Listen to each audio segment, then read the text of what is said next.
Hello friends, welcome. Friends, since morning I have been closely watching this Vodafone Idea's share price. Now, if you look at Vodafone Idea share price, there is a jump of 22% roughly from what it closed earlier.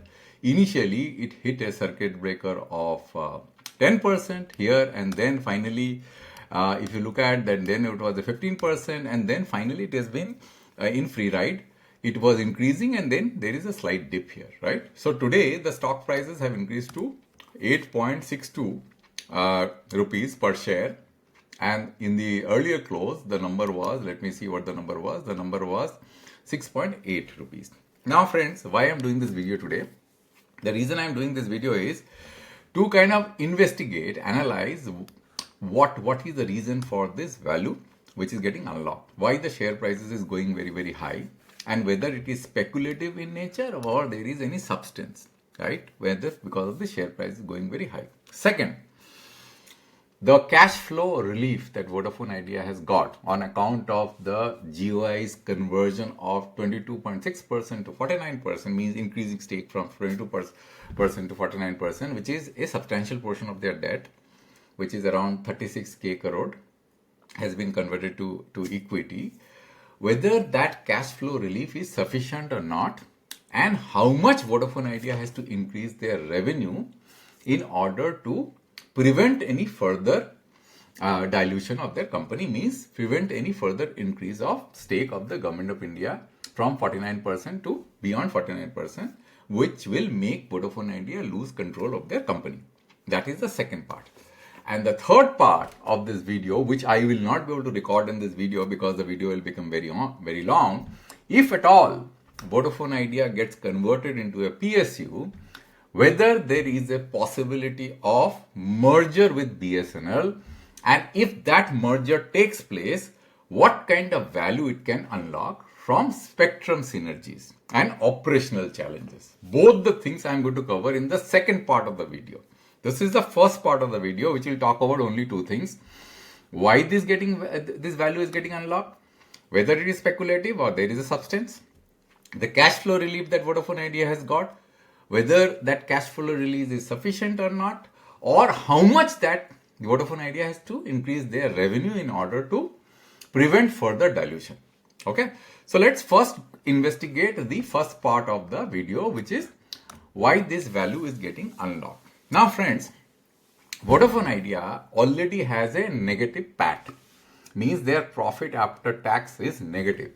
So today they have a cash flow challenge. So whenever you are doing valuation of any company, what you do, you discount the cash flow, the future cash flow, using a discounting factor which you have to calculate using various estimate. I had already done a video to show you how this discounting factor is calculated as regards to Vodafone. I am going to repeat that video and to show you that how much value from the point of view of cost of equity and cost of debt Vodafone Idea Vodafone Idea has unlocked because of this debt to equity conversion. So that will give you a sense as to the future cash flow. If at all there is a positive cash flow, the discounting factor has changed by how much. Okay, so let's do first part of the video. The first part of the video, for that I have this Excel sheet.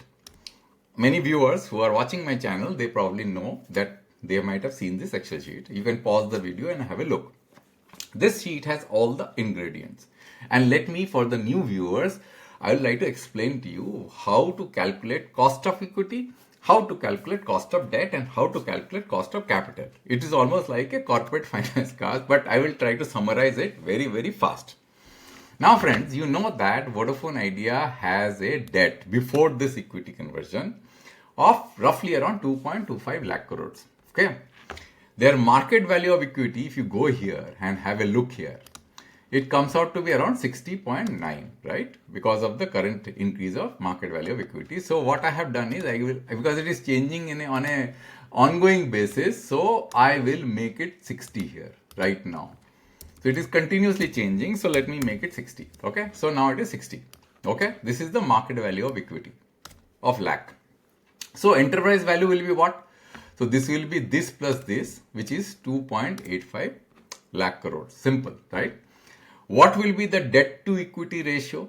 Because I am assuming that there is no equity conversion. The earlier equity conversion, whatever is had happened, 22.6%, that stays. So I am not adding any value of increased Government of India's additional equity or Government of India's additional debt being converted to equity. Currently, it is placed at 0. So, given the current situation, debt to equity ratio will be what? You can see the calculation here. Let me take my face here. F4 divided by F5. F4 is here. Let me just take this also. This is a distraction. So F4 divided by F5. Right? Clear? So this is also very clear. So let me just say 3.57. Here it is 3.57. Clear. Oh my God, my pen is gone. Let me just screen burst. This is the problem with my system. I have to fix this. That is a issue. Okay, so let me just put it here, and then so here it is.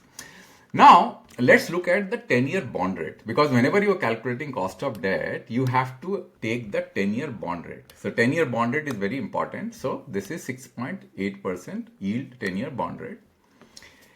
If you are investing in Indian bond, there is no risk because this has been sovereign. The guarantee is from the Indian state, and therefore you will get a return of 6.8%. But every country that because this particular rate of 6.8% is driven by a diversified investor. A investor who is an institutional investor who not only invests in India, but it also invests in other parts of the world. So whatever is the yield that you see here, 6.8%, the value of that yield is driven by the diversified investor, because we are not controlling the market. As personal investor, we don't have the capability to control the market. The diversified investor with a huge amount of funds, they control the market. So this is driven by the diversified investor. Okay. And so when you invest, you actually have to pay that much amount of value for that debt to get this much amount of equity. So that's how it is. Now, a diversified investor, when he's investing in all parts of the world, is also investing in countries where high default risk is there. So he has to take into consideration that if at all he invests in a particular country where he loses money, he has to make up from other parts of the world. So for India's default spread, because India is not a AA country, right, or AAA country. So India has got a default spread, means there is a chance that India can default. Indian government can default, right? Which looks very strange, but every rating agency puts a rating depending upon how much is your debt and how much is your fiscal deficit, and all those things are taken into consideration to calculate the default spread. So default spread of country which are rated very low is very, very high.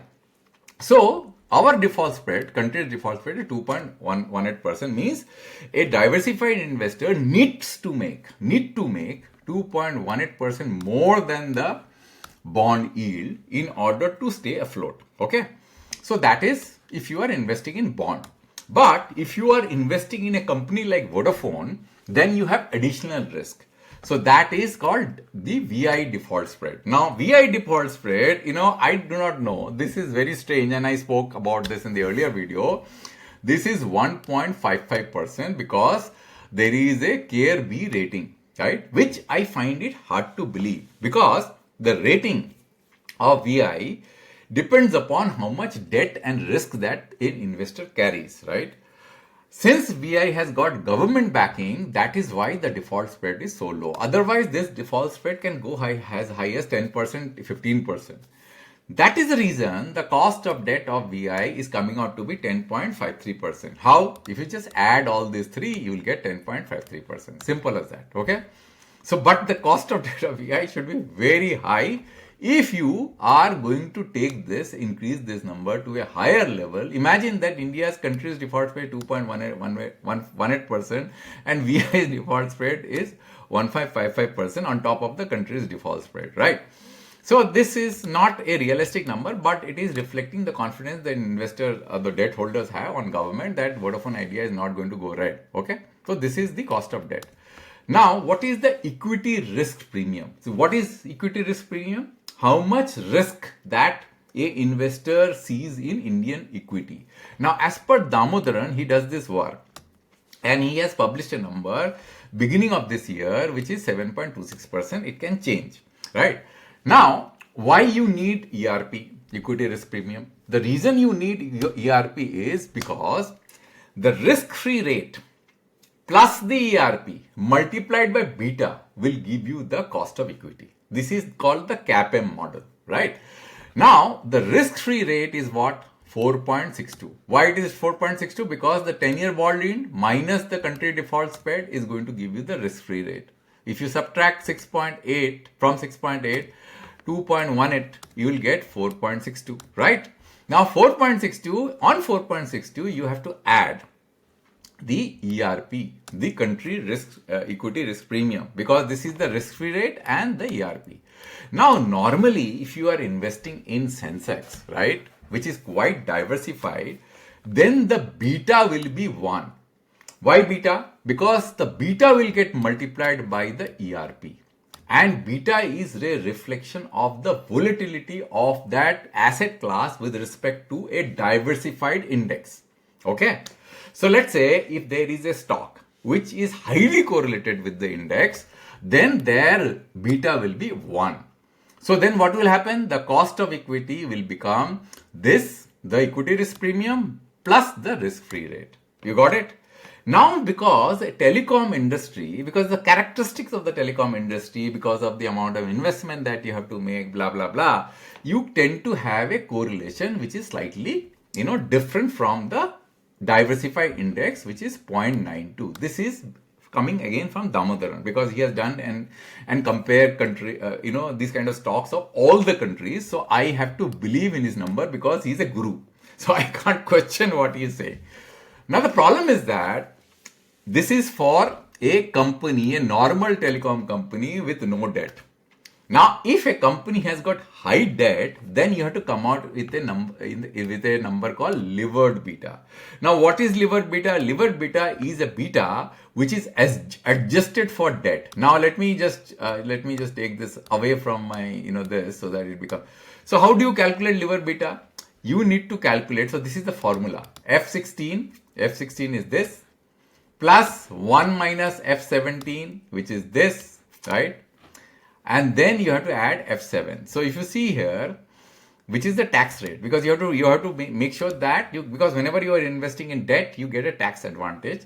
So this is how the levered beta is calculated, where you have to take into consideration, because F7 is here, which is debt to equity ratio. You have to take that into consideration. And why levered beta is so important? Because if you look at the Vodafone stock, and if I tell you the Vodafone stock, how the Vodafone stock has performed, you will see that the stock has been highly volatile in nature. So the risk to the investor is that you don't know when you are going to get out of the stock. Now, if you are thinking of getting out of the stock and the stock has fallen here, then what happens? You lose money. Normally, a stock should be highly correlated with the index. So the risk for that stock is pretty low.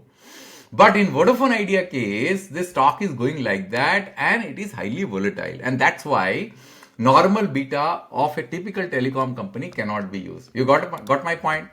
So that's why the levered beta comes here. So once you take that levered beta into consideration with no additional equity, the government of India, you don't consider that the government of India has raised its equity from 22.6% to 49%, you get a cost of equity of 31.72%, which I already showed you in that earlier video. And then you get a cost of capital of 15% by doing a weighted average. It's simple.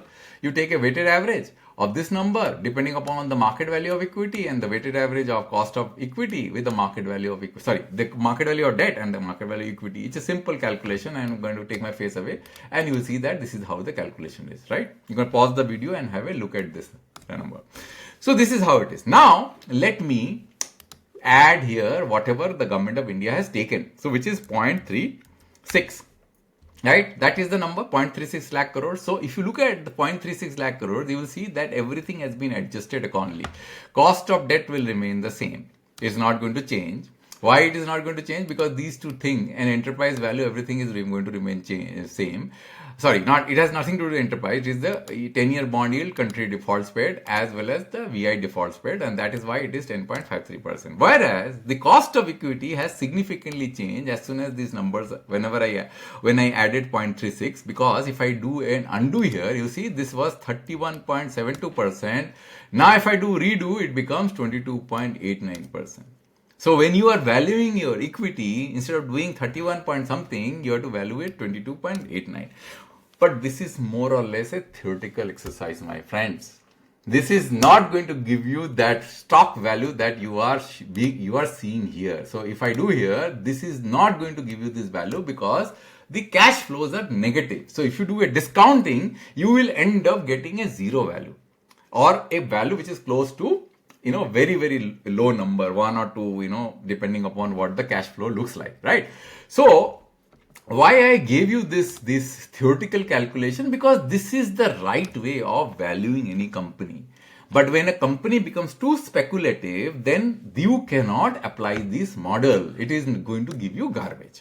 Now let's look at what kind of relief Vodafone Idea got on the sheet which I spoke about in my earlier video. So I'm not going to repeat what I said in my earlier video. What I'm going to say here is that when the normal installment which Vodafone Idea had to make, which is roughly around the interest payment 40,000 plus crores, right? It may be 40, somebody says 44. I don't know what the real number is because I do not know what is the total outstanding debt Vodafone Idea has. This number is highly convoluted and confusing. Now friends, if this was 40,000 crores and based on the various reports that I saw in the newspapers, in various analysts, my understanding is as follows. Vodafone Idea has got a relief of roughly around 20,000 crores. In the first year, FY26, 10,000 crores, roughly 11,000 crores in the next year, FY27, and roughly around 5,000 crores in FY28. So if you add everything, which somehow adds up to 36,000 crores, it does not exactly add because I actually have removed certain items here to kind of add up these numbers. My calculation may not be accurate because this number, 36,950 crores, has been deliberately done in order to ensure that the government stays below at 49%, below 50%. Okay. Now let's look at what kind of yearly installment Vodafone Idea has to pay. Now, if you see here, Vodafone Idea has to pay 18,540 because AGR is not included and these are included. So roughly around 2,000 crore is included. Now friends, one question anybody can ask: why should Vodafone Idea pay 40,000 crores if this relief was not granted in FY26? The reason is that this payment, which is for the spectrum payment for year 2015 of 11,000 or 12,000 crores, I don't know. Again, this number is again speculative. So I did the calculation. I came out with 11,448 crores. Somebody is saying it is as high as 14,000 crores. I don't know what the number is. This number does not fall in the financial year of FY26. It actually falls in FY27 because the moratorium period was there. Till now, the moratorium is there. Now, because the moratorium is there, why are we including that? The reason we are including that is the whole issue about bank guarantee. Because what happened was Vodafone Idea has ended up using the 2015 spectrum more than what they normally should. So therefore, this EMI is due in FY26, though there is a moratorium. And that's why this relief of 18,550 crores, this cash flow of 18,540 crores makes a relief of 21,923 crores. Do you understand now? So like that, if you go forward in time, it adds up to 38,000 something or 30, whatever the number is. But the cash flow is going to remain the same. Now, friends, if the cash flow is going to be 18,000, 29,000, 34,000, 40,000 in these financial year, let's look at what is Vodafone Idea's current revenue, which is roughly around 40,000 crores, right? Now, assume revenue increase of 15%. What will happen? It will become 46,000 crores, 52,000 crores, 60,000 crores, 69,000 crores. Now, EBITDA margin of 40%, that's what Vodafone Idea is. So, it is 16k crores of EBITDA that it has in order to take this, to pay up this cash flow. because this cash flow has to be paid. But this EBITDA is also to be, there are other items also involved in this EBITDA. So 16k crores is very less. Similarly, 18,400 crores can't pay 29,000 crores. 21,000 crores of EBITDA can't pay 34,000 crores. 24,000 crores of EBITDA can't pay 40,000 crores. 27,000 crores not. So it is clear that Vodafone Idea cannot pay the relief, the interest payment relief that the government of India has given. The cash flow is too high. That is why if this gets fully converted in the first year itself, FY26 itself, Vodafone Idea is going to go above 49%. It is clear then and there, unless this AGR thing has been completely waived off. Something has to happen which is to be drastic, because your revenue cannot increase drastically, because the trend, I'll show you the revenue trend which Vodafone Idea actually see. I can see from my sheet. Look at this. This revenue in FY19 was 42,000 crores, then it went down to 40,000 crores, then this number may not be accurate. Then we have got 36,000 crore, 38,000 crore, 38,000 crore, and this is actually does not have the last quarter. So Vodafone Idea has been dropping, and as far as AGR is, this is the TRA AGR numbers, right? So given this situation, the destiny of Vodafone Idea looks to me that it is finally going to be, government controlled company. And that is why the next part of the video will become very important. If Vodafone Idea becomes a PSU with government control, what kind of value that it can unlock if they merge with BSNL, especially from a spectrum point of view. Friends, that discussion is going to be pretty interesting. Watch my video, wait for that video. I may not be able to do it today, maybe I'll do it tomorrow, and you will see the kind of value it will be unlocking. But what kind of operational difficulties Vodafone Idea has to face once they go in that direction, friends. So that's all, friends, for this video. I hope that you like this video. I could not cover anything more than this because it would be a repetition. So I thought of letting you know that the cash flows are not sufficient. Cash flows are not, less enough for Vodafone Idea to be able to pay through their EBITDA that they're generating, even if you assumed a revenue increase of 15%. There has to be some magic. I don't know what magic will happen. So thank you, friends, for your time. I hope that you like this video, and I'll come back with the next part of this video. Maybe today or maybe tomorrow. Thank you, friends, for your time and listening till the end.